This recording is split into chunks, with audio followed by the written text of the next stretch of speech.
Hello and welcome to yoga after a bike ride.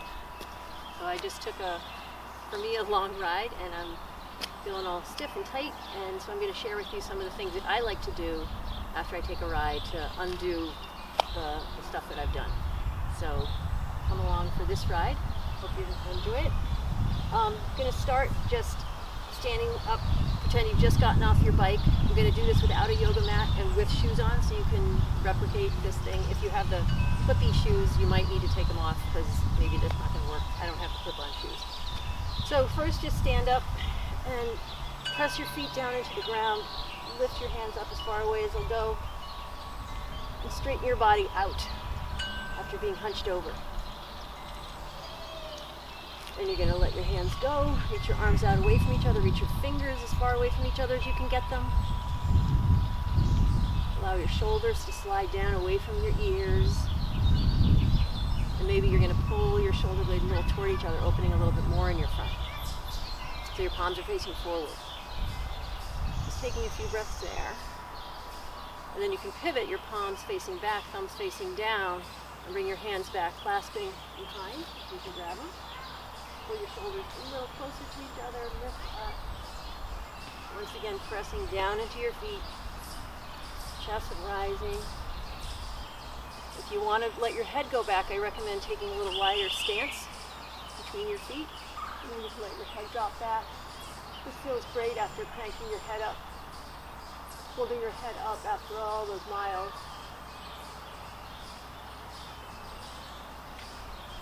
Let your knuckles be heavy.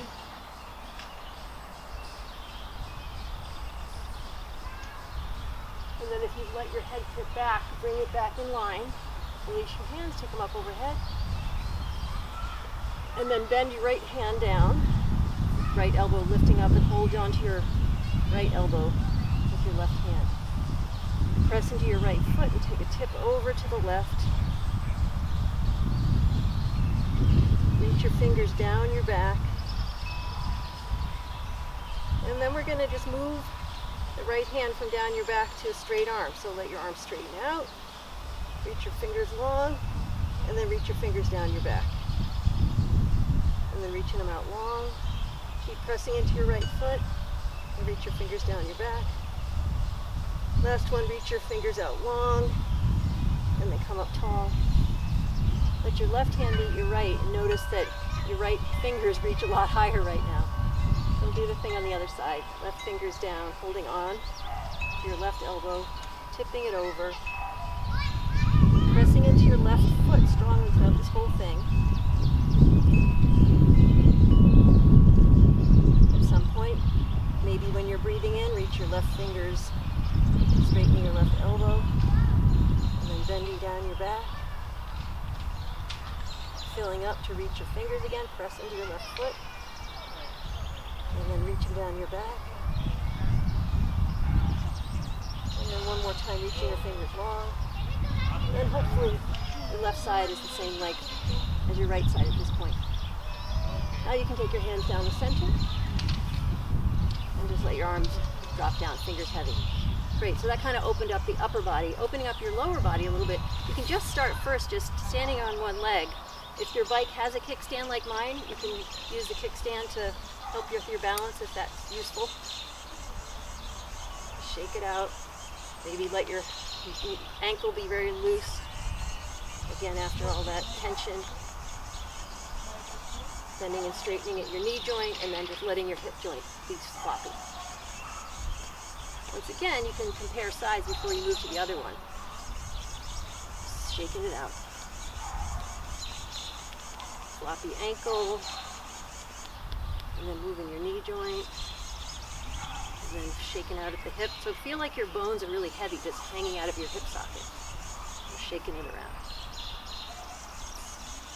Standing on 2 feet again. Feels good. All right, now we'll just do a little bit of twisting. So again, take that wide stance that I was recommending before if you're going to look back. Soft knees, so you're going to be coming up off of your heel on each side as you turn around.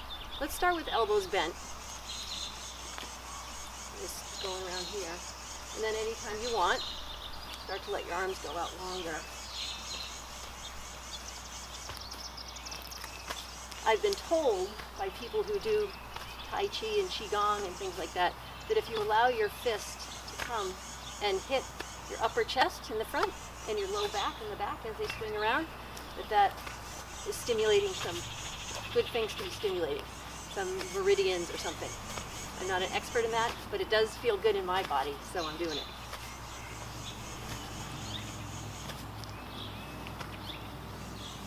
And then you can just let your hands wrap down around your waist, hips,